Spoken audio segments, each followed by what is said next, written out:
I don't really.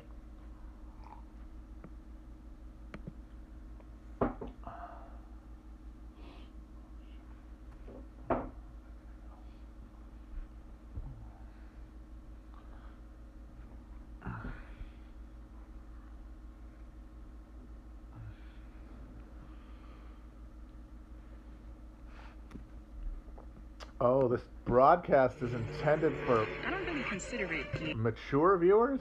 I don't know if that's true. I don't know if I would say that we're mature on here.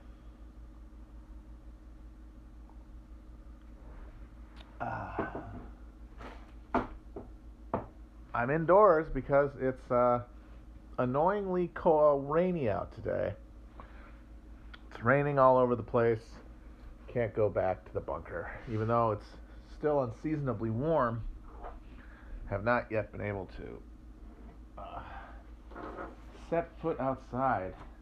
It's quite a dismal day indeed. Oh, God damn it. Are people asking about mic volume? I'm going to... Hold on one second. Let me hear it again. Let me hear it again. I literally am listening to it on Twitch, and it sounds fine. I just listened to it coming through my own speakers. At a certain point, I'm just going to have to privilege my own perception over whatever the robots and potential agents provocateur in this goddamn stream are telling me to do.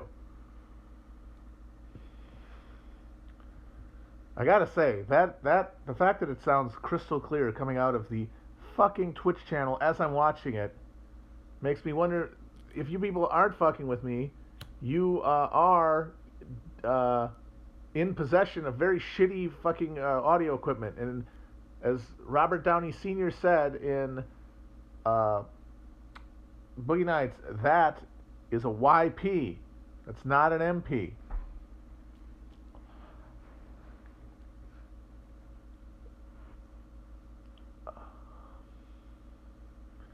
How's everybody doing tonight?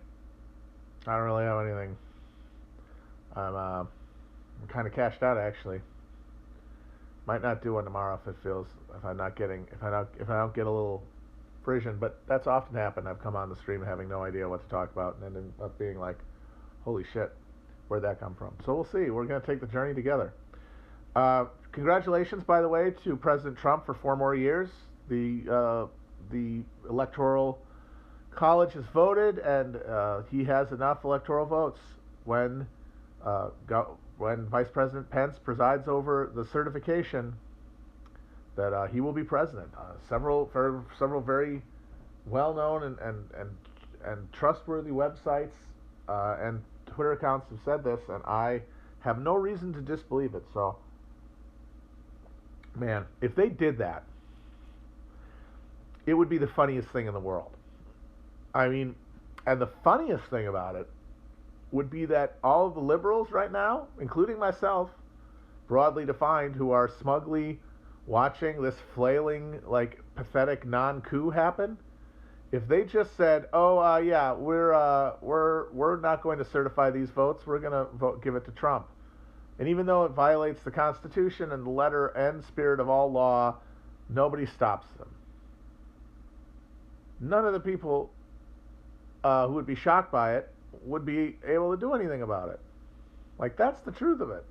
And I think that's why they feel so insistent on making you be mad. They realize that, like they imagine themselves part of a grand chess game of American progressivism, stretching back to, I don't know, Wilson, something like that, where they are battling like the behemoth of America's bestial, like populist heart that they used to think was just dumb, but now think is racist, because like the changing intellectual composition of liberals and elite liberals who populate elite liberal institutions. They've been in a chess game with reaction since the progressive movement began, and they have found themselves And I think they realized that after this election, and they realized that after watching all the norms just get blown away by Trump, and now a situation where they all realize, oh, our formal barriers against just a pure reactionary grasp for power are non-existent. They do not exist. Well, that means you've lost the game. That means you have been checkmated. You cannot do any move other than slit your own throat. If you consider yourself part of the liberal project broadly construed, and all these people do, like the way they talk about politics, even if they're just regular people, they talk about the Democratic Party like they're part of it. Like the way Democrats, voters, not even people at like the media level, talk about the Democratic Party as if they're part of a project, which is of course not the case. They're along for the ride. To one degree or another, they're along for the ride. So they've lost. They've lost because they know in their heart, oh, if we ever did try to get the kind of change that I keep insisting I want to see happen, the kind of change on something like climate change, or even some more emotionally,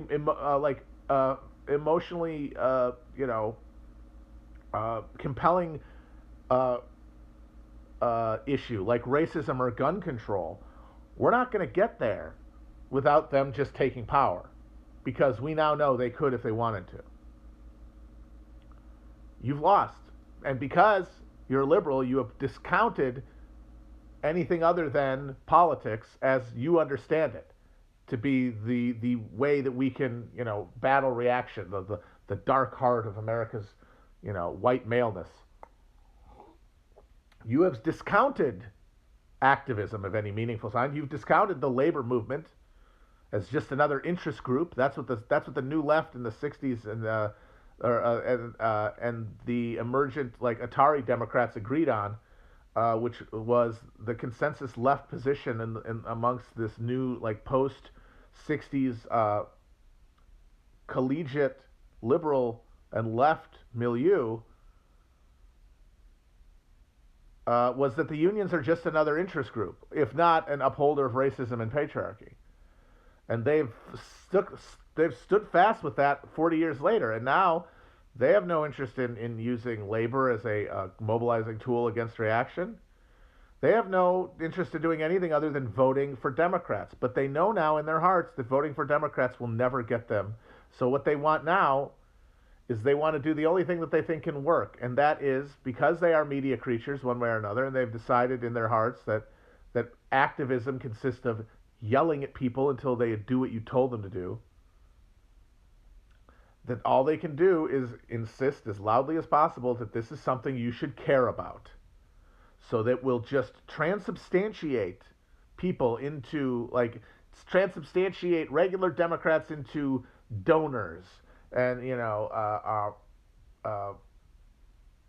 on the fence like liberals into committed Democrats, and people who don't vote but are part of a oppressed minority that should instinctively vote for Democrats will be snapped into consciousness. They will be phase shifted into a consciousness as like a self-conscious Democratic voter, and then they will win because they will have too many votes. There will be too many places to steal it from, and they'll have to give power.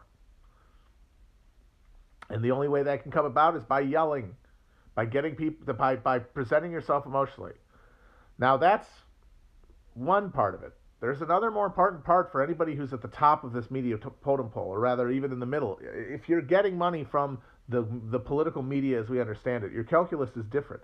It's more self-consciously self-interested and less like psychological coping mechanism.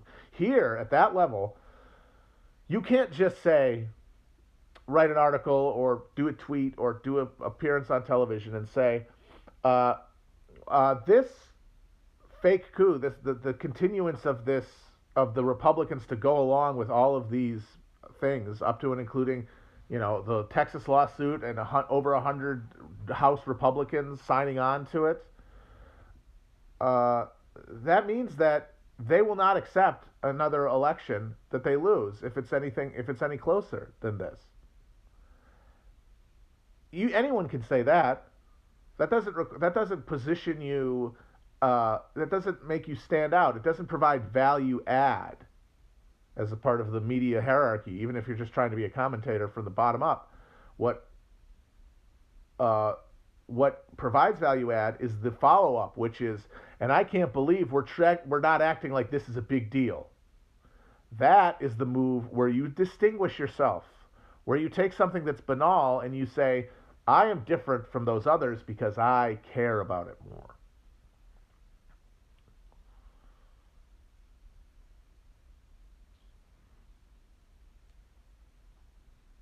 People act like Bob Barr resigning is a big deal. He'd be gone in the middle of January anyway. What? Oh yeah, on the other side of the diluted fence, apparently the Chinese army was just attacked with a with an air bombardment while trying to invade Maine from Canada. So everybody's living in their own fantasy world. Us too, and it's all about which one is more pleasing to you. I think this is a pretty good one. I feel like the vibe here is better. I feel like that it's less anxious. That's the thing I notice on all spectrums of people trying to pretend that their political participation means something.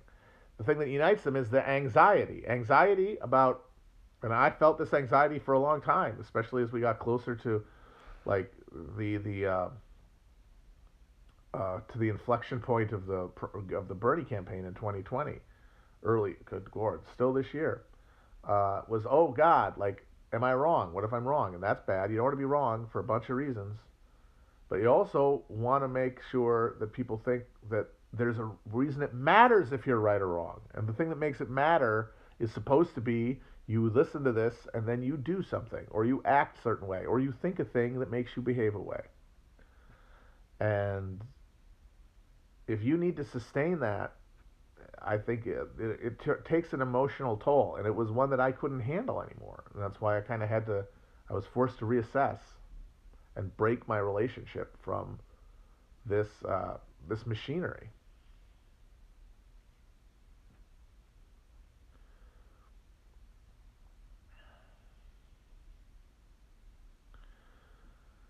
And also, there's the idea that, you know, look at me, I care more about this coup. And also, that means that if you cared more, then we would stop it. And it's going to be institutional resistance that changes the calculus of capital or the Republican Party within it. It's not going to be us participating at the level of electoral ritual, which is where we're happy, where we're comfortable. It's not going to do it.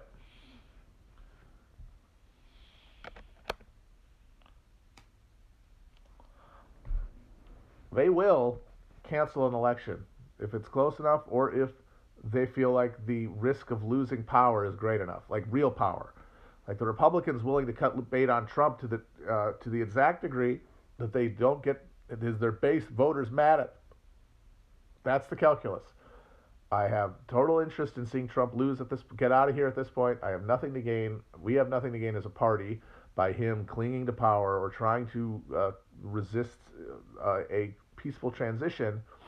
But we have these voters who love him, and we can't fucking tell them the truth because they don't think there's a project beyond Trump, because they're dumb pigs. And the one thing that distinguishes us from them is at the highest level, although this is less and less true even within the ranks of government, because, you know, I think something like 2/3 of Republicans have either lost election, primary, or retired since Trump won. Like, they turned over almost the entire Congress, and that change was to put true believers there, or either people who were cynically close enough to the grassroots to just mirror it for their own benefit, or they believed it themselves. But at the very high levels, like the Supreme Court, they're not there yet. They have a greater fucking investment than Trump as a person. But they don't want to get people to mad at him, which is why judges have been the ones who are happy to do the dirty work that the Republican Party people can't do, the electeds can't do. They can't say, move on, because they will get primaried, just as surely as if they voted to impeach him.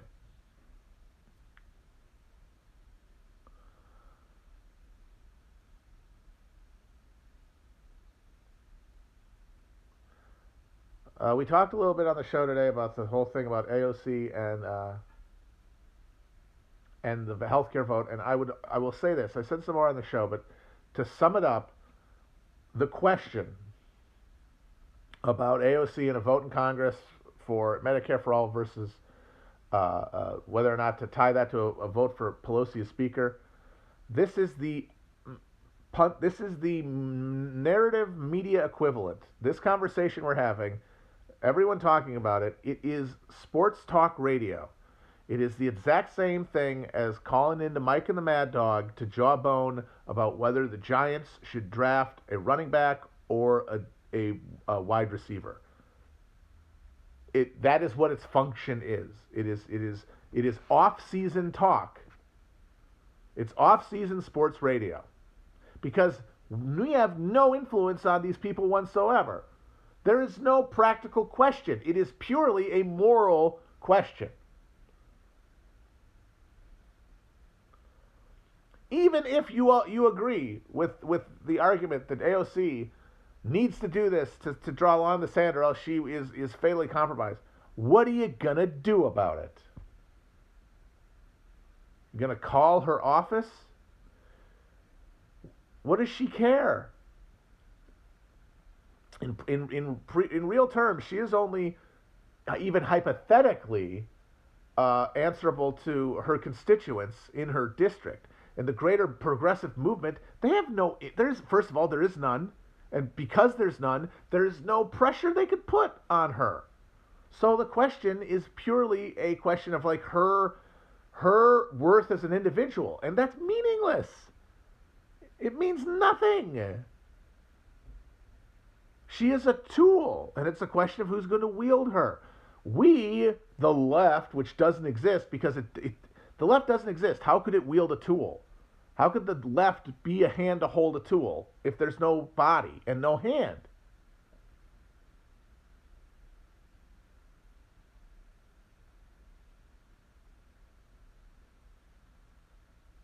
So that's that. You can, like I said, there should be sports political conversation that's like sports conversation.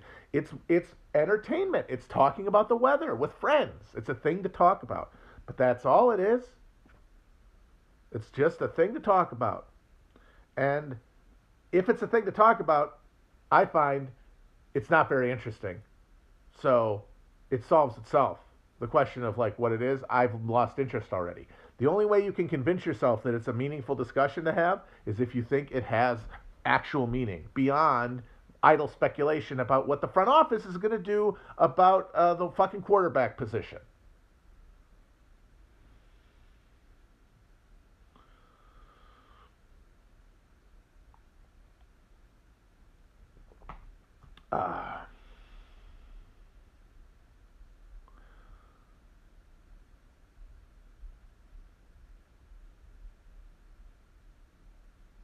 Oh man, Biden on that conference call was great. It's perfect. He just wants them to give him a little gratitude for saving their asses because in his mind, he's the only person who could have won. In the mind that such it exists, the mind that Biden has and that all upper crust Democrats have, and filtering down into even into the party faithful, they believe that this election has proven beyond a shout that this is a Trump country. That the average American out there in the hinterlands, away from us in our cozy coasts and college towns, is a savage, is an unresolvable, unreasonable, baying jackal of reaction.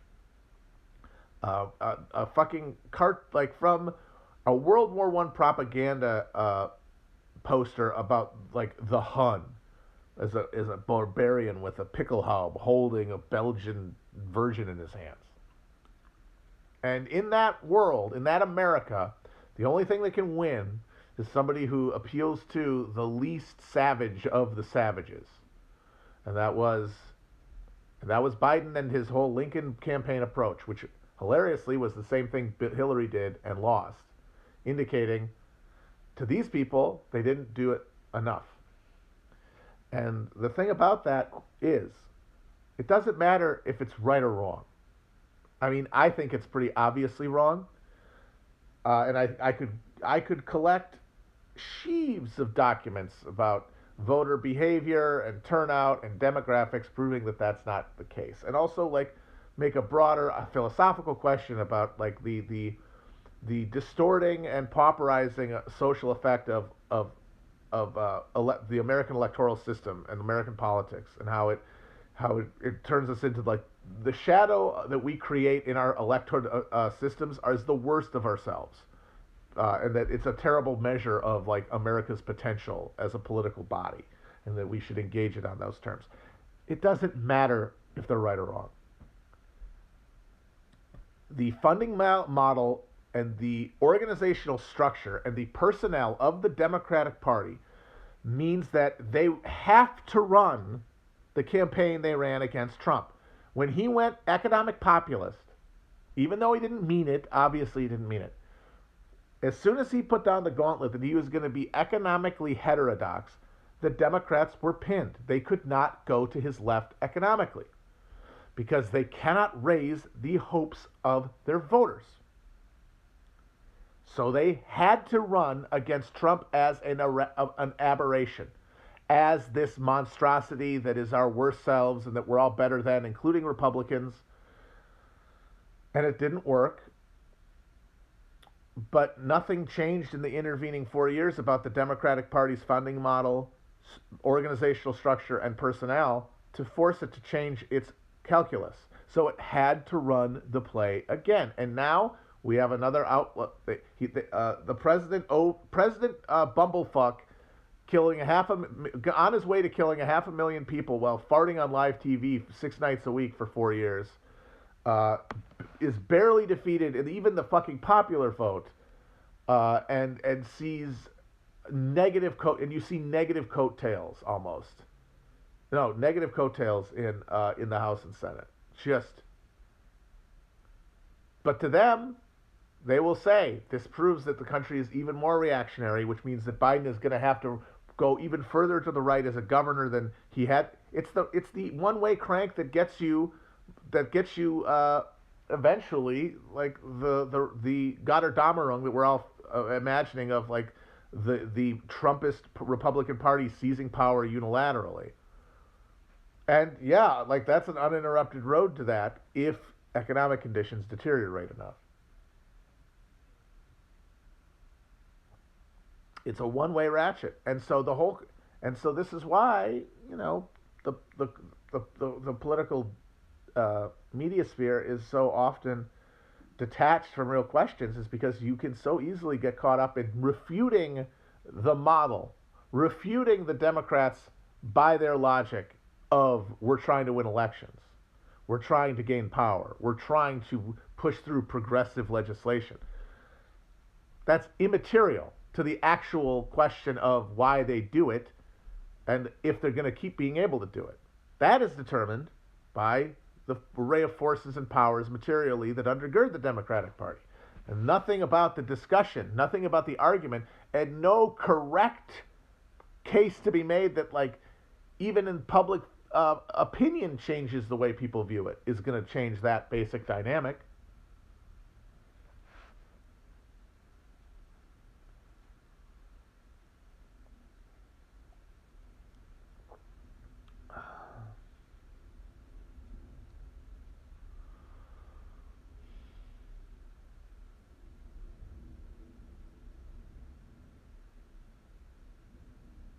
Yeah, no, not for me. Not for me, these conversations anymore.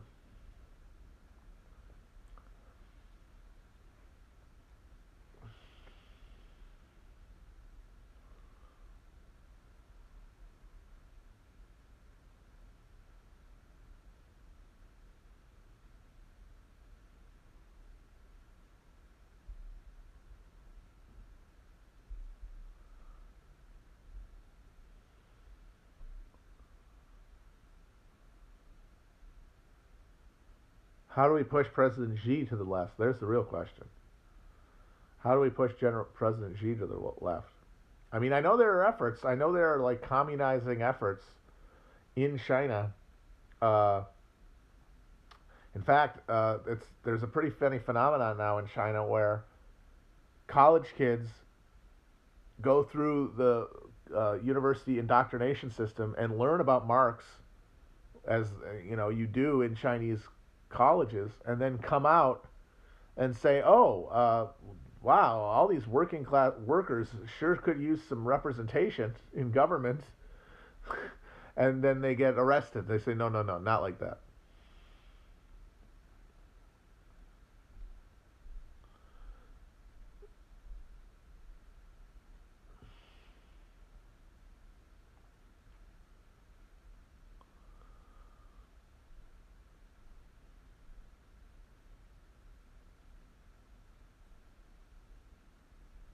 Will I go on Iglesias' podcast? Oh God, no. That sounds like, oh, my stomach hurts even thinking about that. I don't think he would want me on either. I think he gets. I think he does. I think he hates me, which is nice because I think most of those people don't know who I am or pretend not to care. I know that he. I know that he is a.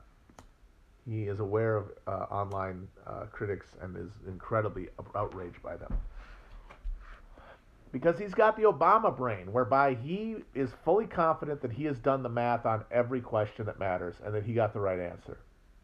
And so anybody who disagrees with him and consistently is, at the end of the day, um, uh, being presumptuous. They're presuming to know something or understand something that he doesn't, which cannot be done. That is the Iglesias, like liberal Obama, neolib brain. Emmanuel Macron is another guy like that. Emmanuel Macron, by the way, who is the one neoliberal leader who seems to grasp fundamentally that there is a irreconcilable conflict between democracy and like the liberal project, the neoliberal project, whatever you want to call it. And he has said, yes, there is. So we got to get rid of the democracy. Not all at once because people are used to it, but it's got to go. Like even the vestiges of it have to be tamed. And of course, he's the one who gets that because France is one of the Western countries where like working class institutional power is most resilient, where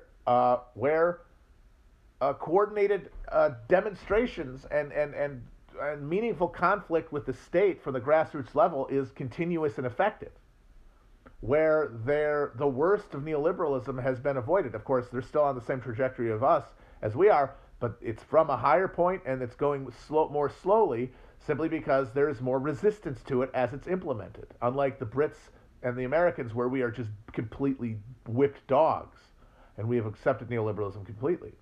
And I will say the reason why they had a real revolution. You want to really boil it down to it, like at a political level, obviously there's material reasons that undergird that even, but the answer to the political like differentiation is they have an actual revolutionary tradition. By which I mean an idea of rebellion against a rebellion against oppression that does not erroneously identify government as the only vector of oppression, and that has a social conception of freedom and liberty that go beyond individual market participation. And so they've got a guy now who recognizes like, okay, this has got to go. In I think countries like our guys, I think they still believe that shit, even in their hearts, because they can afford to, because we're not really putting up a fight.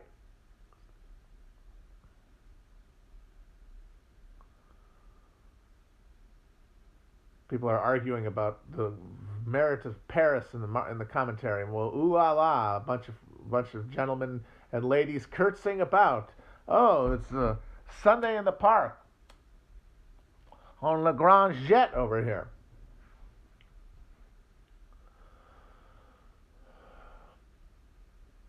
Somebody says the Whiskey Rebellion. I mean, how is that even remembered? As a fucking tax revolt. As a revolt against government.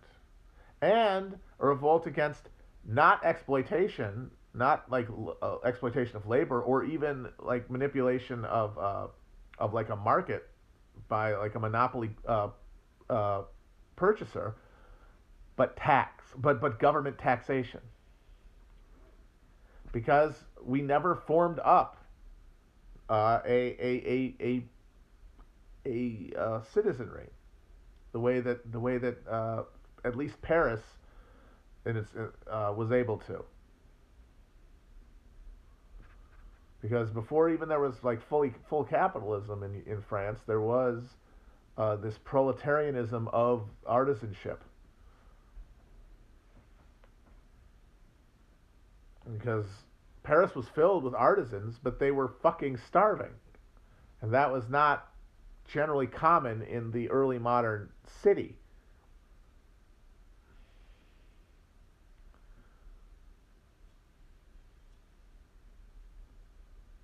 We never had that. We had small cities because you could get land anywhere. The land wasn't a patchwork of latifundia by fucking syphilitic dukes who controlled it all and treated them like internal monopoly markets and had like fucking tariff lines everywhere you went.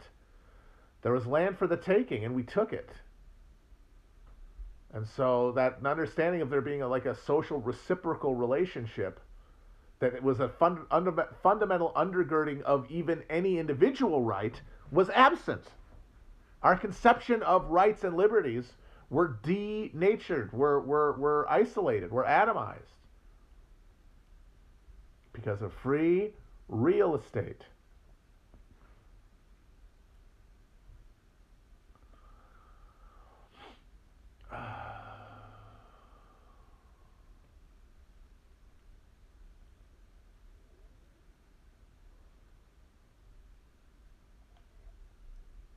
Somebody asked guilty pleasures. I try not to have guilty pleasures anymore.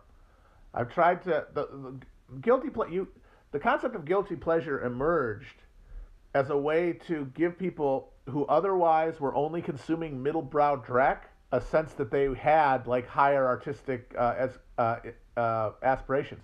Because like, how many people talk about guilty pleasures who like would unironically talk about how moving like Avengers Endgame or Black Panther was? You know, like by any meaningful metric, Black Panther or the Marvel movies in general would be a fucking guilty pleasure. You'd feel guilty about it if the way they talk about art was valid, which I don't think it is. They created the category of guilty pleasure, like awful reality shows that are even more like witless and less creative than big budget blockbusters, and then say they're I'm guilty about that, to essentially to elevate the crap that they take for real art. If you're consuming real art, if you're consuming, and when I say real, I don't mean like, I'm not saying there's an objective criterion for that. I mean soul nourishing art. Soul nourishing art. If you're consuming that, then you don't have this anxiety about dividing the good from the bad, because you're not feeling the lack. And that's the thing that unifies the entire broad middle populist brow of people who've decided that actually everything you need to know about the world, every emotional experience you need to have, every like intellectual idea, every cathartic bringing together of like image and sound and perspective into like as a little prism to view through to view another person's view of the world through. Like if you see art as that, like somebody creating a perfect lens of observation and craft and poetry to have you look through, and then the experience of art is just seeing through it. And the clearer it is, the more beautiful it is, and the more you feel that. If you feel a communion of spirits at some level, you feel something that is ineffable in your experience of it. And these people, the lotus eaters of the poptimist mainstream, I swear to God, they don't feel that. But what they do is they feel the lack of it, and then they go out and seek to insist that it doesn't exist, that they're not missing anything. Everybody who says there's anything more to art is lying to them to sound smart and fancy. That is the go-to argument of anyone who brings down the wrath, who is outraged by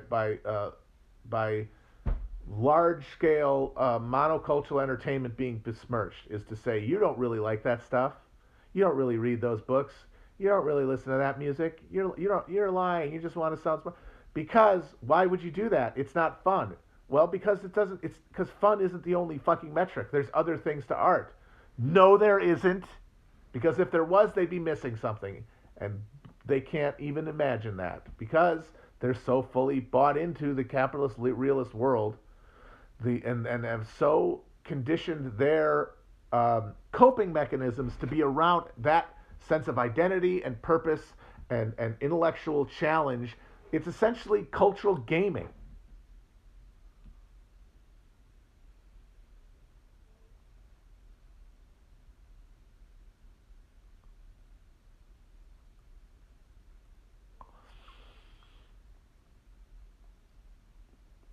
And so they have to create this guilty pleasure.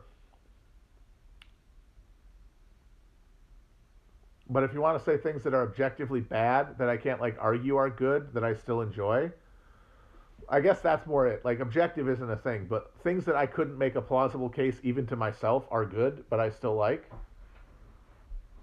that's a different thing.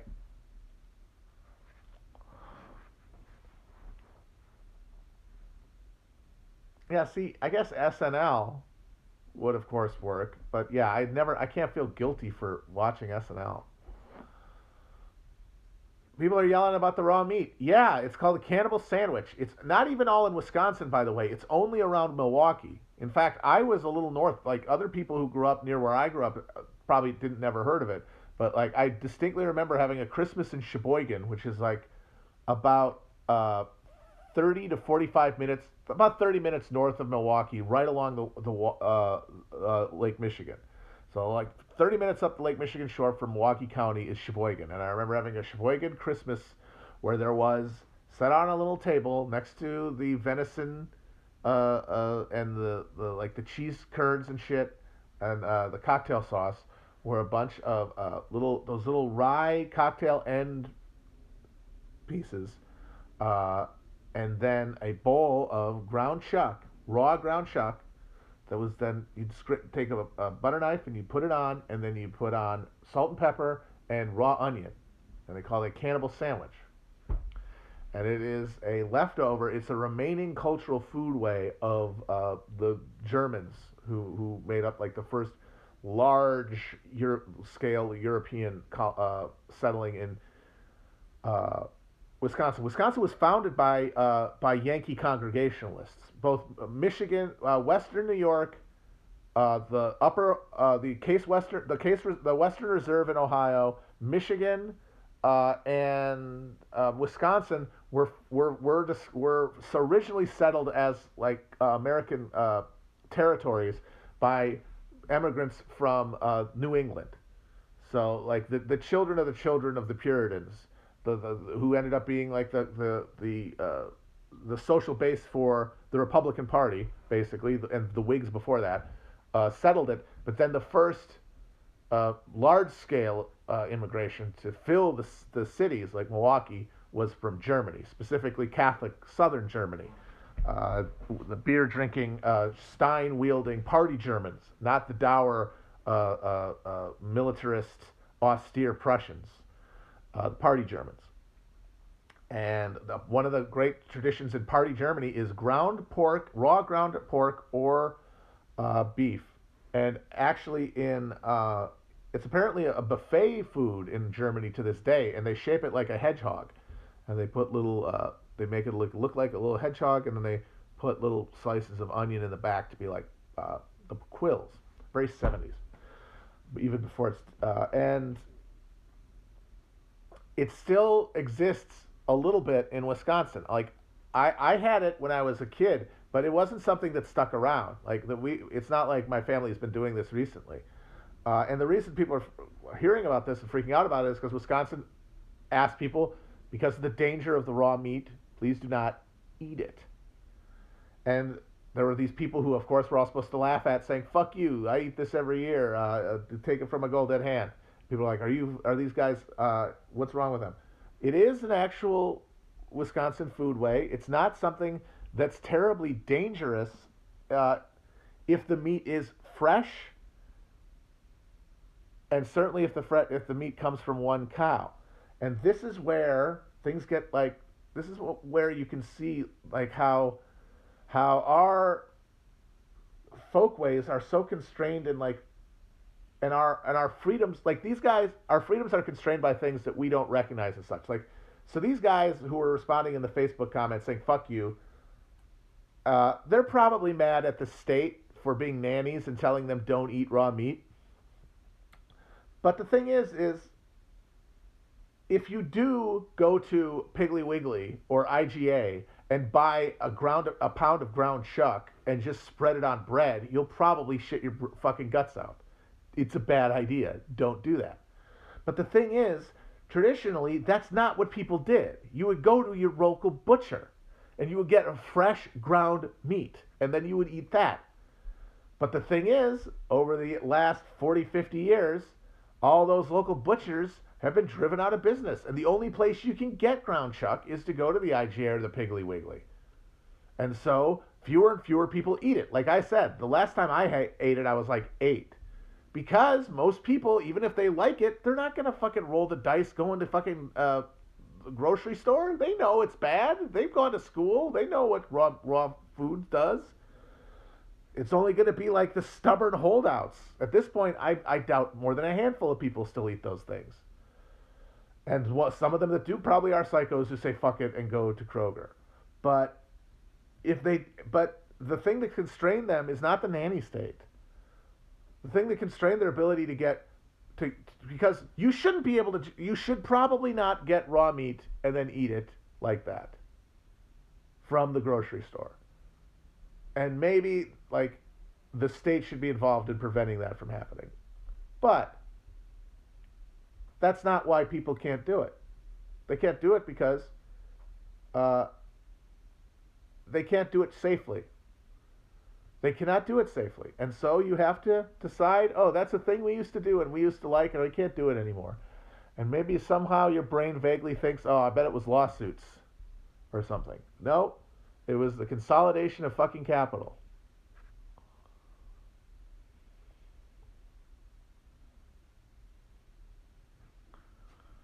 And people say it's like steak tartare, but no, it isn't. Steak tartare is a minced up steak, and there's an egg on it, and I think like mustard or stuff, and that does like acid cooking. The cannibal sandwich is just ground beef, but like I said, you could get it from a butcher, fresh ground. That's not that dangerous. It's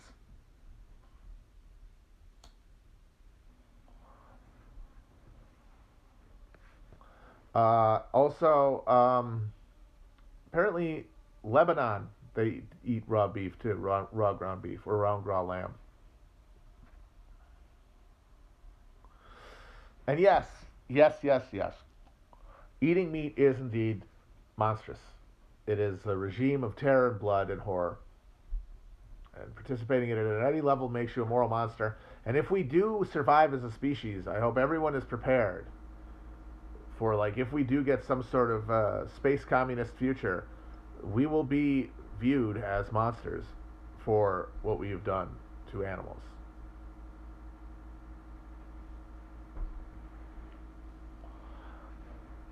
But God damn it, it's so good.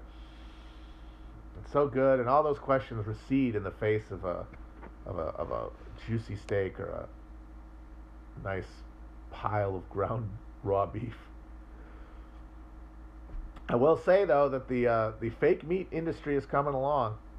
I know it's soy based and not based to want that, but I'm much looking forward to that McDonald's McPlant, because sometimes I want to eat the McDonald's flavor, and I would love to do it without knowing that it involved some sort of fucking hostile style monstrous assault on all that's holy. But of course, I think like they destroy they destroy every Beyond Burger you eat, like destroyed a football field's worth of palm trees in Banda Aceh or something.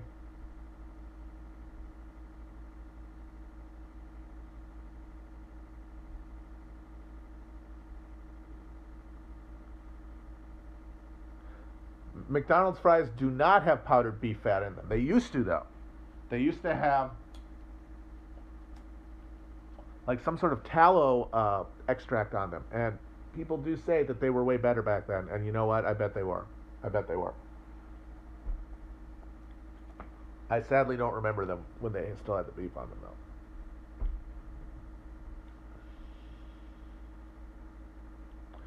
The fact is, industrial agricultural production, as we understand it, for profit, just cannot sustain itself. I mean, from a moral perspective, but also just ecologically. I mean, we're creating monocultural crops that are begging to be wiped out by by disease, and we're destroying the environment wherever we do large-scale agriculture, destroying the water tables. It can't work. But you can't do craft farming either. You can't. That's not going to sustain a population. You need to do is what you need to do in every one of these industries. You need to take all of the mechanical and scientific development that we have done in agricultural production, and then apply it to the question of use and the question of sustenance, and not the question of profit. Man, that'd do so much. It really would. It would do a lot. It would do a lot. It wouldn't solve everything, and it wouldn't make everything perfect. But my God, it would make a lot of the things that seem unscalably horrific in their criminality and also in their unsustainability more manageable.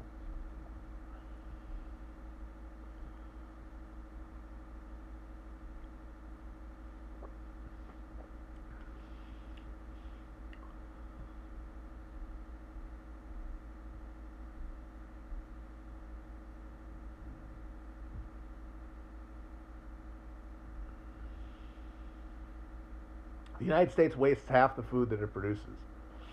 That's not an exaggeration. And of course, you could say, well, it's always tough to anticipate, but I mean that boils down to the fact that we have a food economy that is entirely built around profit, and specifically built around profit in a competitive market where choice and variety are the only things that matter, and the only things that confer the ability to find points of leverage to extract profit.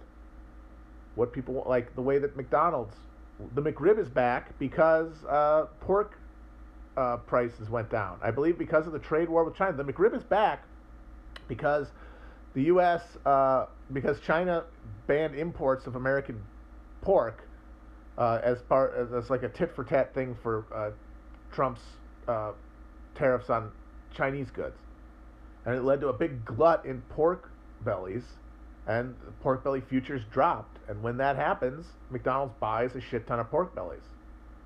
So that's why we have the McRib back after over a decade.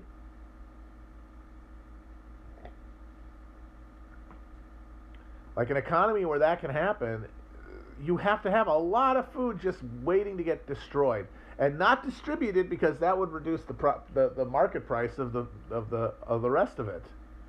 That's why they won't supermarkets have to fucking destroy food that they don't sell. It's monstrous. It's a regime of monstrous waste. And it is, to me, the fundamental rejoinder to any idiotic argument that capitalism is in any way efficient, an efficient allocation of resources.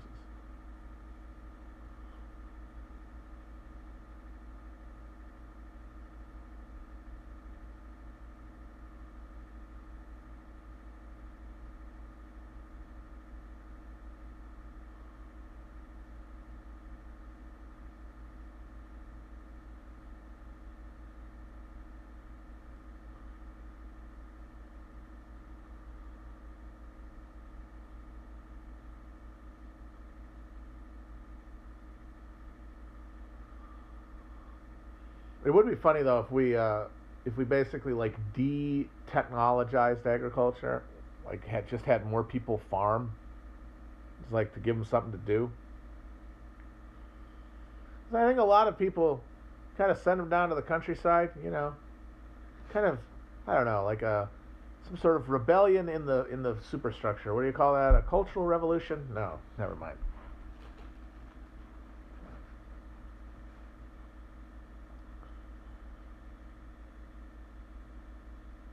Empty the suburbs I can get behind.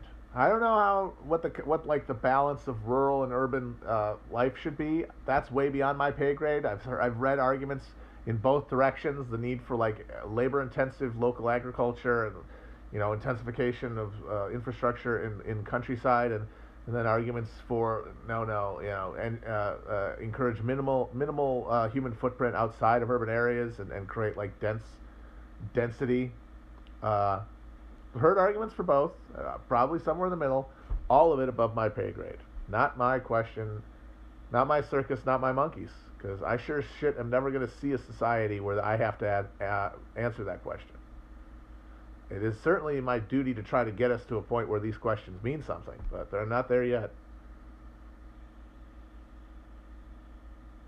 But I do wish I knew more. I do wish I could farm. I'll say that. I wish I could farm.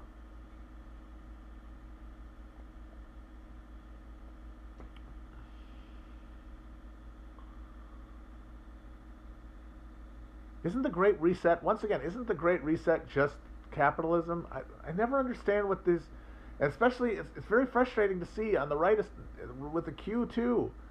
All of these big, large-scale, like, New World Order things, it's just, oh, what? A lot of people are going to die so the capitalism can maintain itself?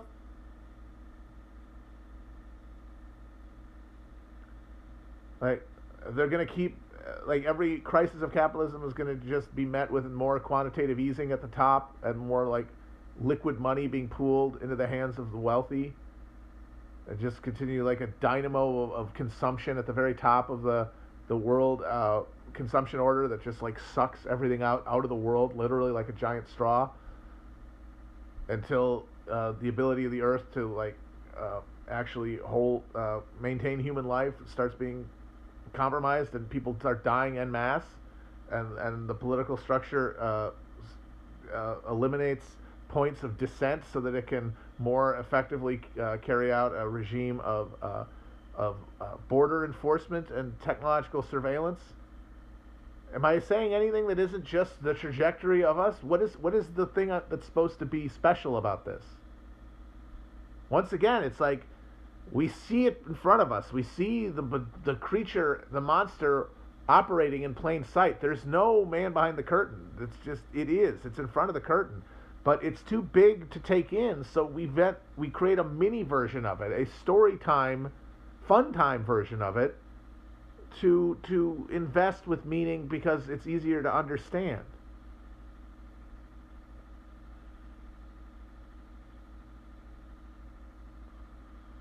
So I don't even know what what are the main points about it? They're going to sterilize everybody? We're being sterilized already. Do you guys know what fucking plastics are doing to our endocrine systems? Obviously you don't want to turn into a red pill psycho talking about like male virility, but sperm counts in the world are collapsing. I don't know if you're aware of this, and not just in the West. It's not just because you're all living next to you're living in between the plastic. You're eating McDonald's and just eating.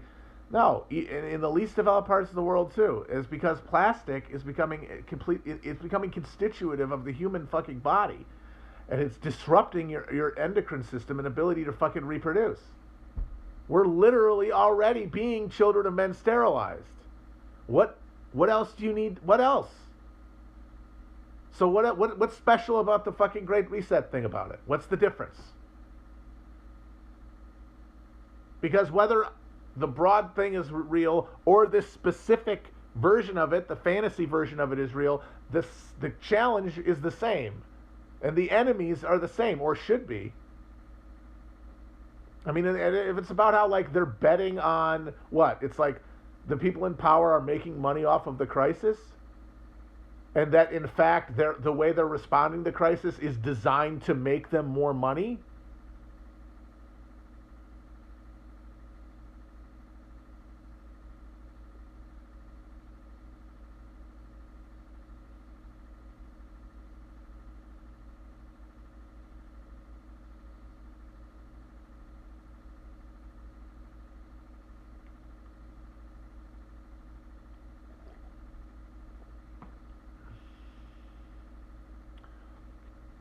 It's about market share. What you mean? These people are gonna that the continued accumulation of capital is going to monopolize? What? And like Amazon's going to be the only company within the generation? What?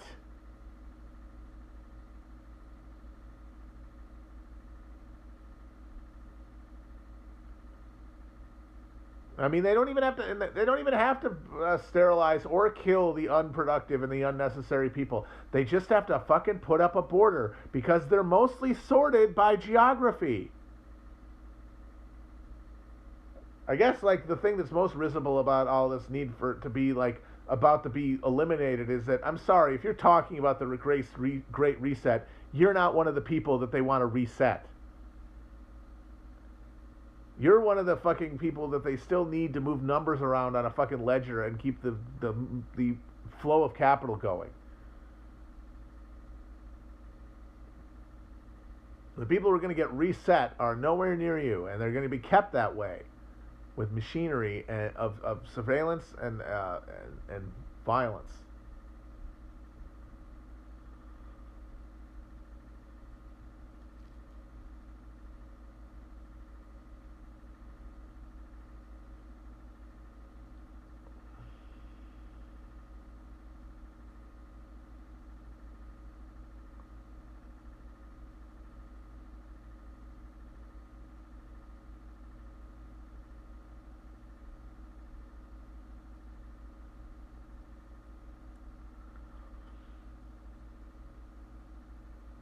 They're putting chemicals in the water to make the frogs gay. Once again, yeah, they are. But not to make them gay.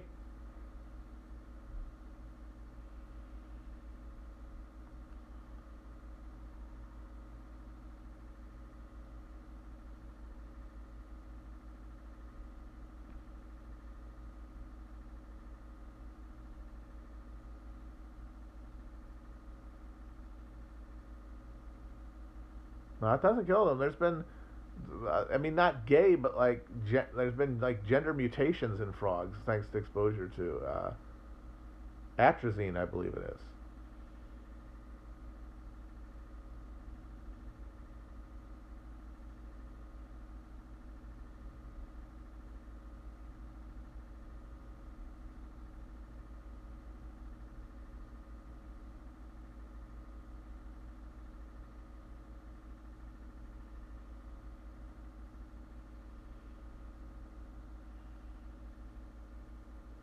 How many frog genders are there? To quote Joe Biden, at least three.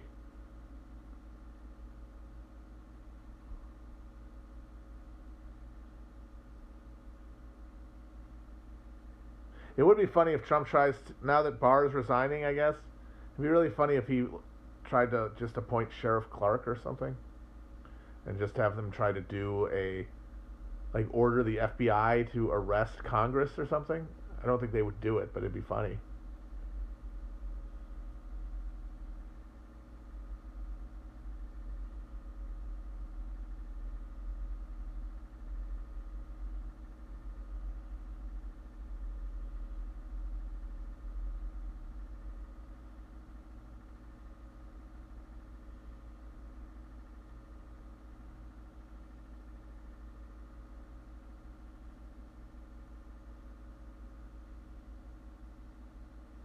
Hell yeah, make Clay Higgins Attorney General.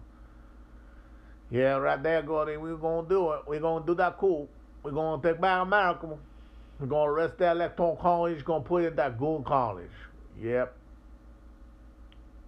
We're gonna get that electoral college. We're gonna get that good electoral college in there.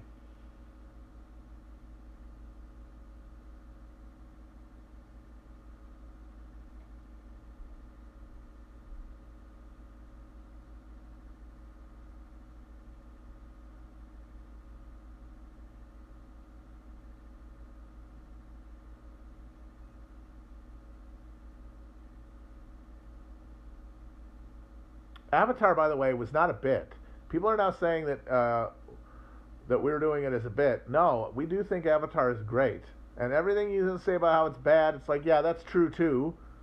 But it's a gestalt. Movies are a gestalt. Like the overall thing, when I think about the movie and I watch it, I enjoy it, not ironically, because I appreciate what went into it.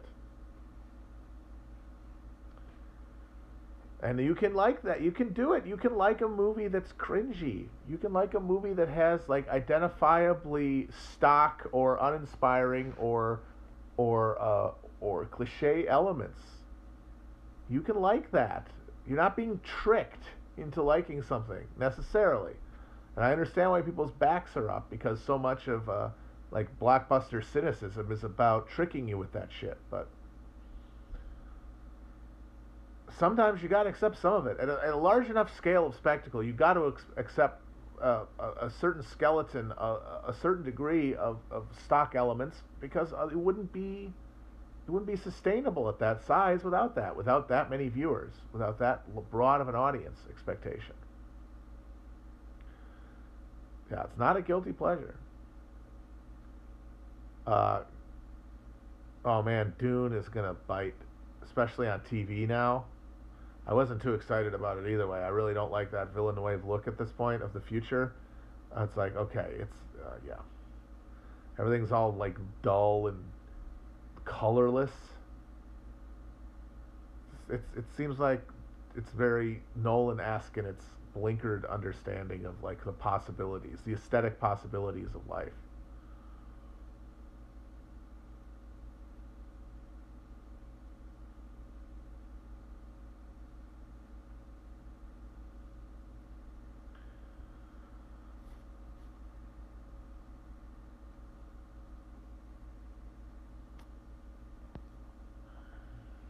All right, guys, I'm gonna sign off here. Manx for the memories.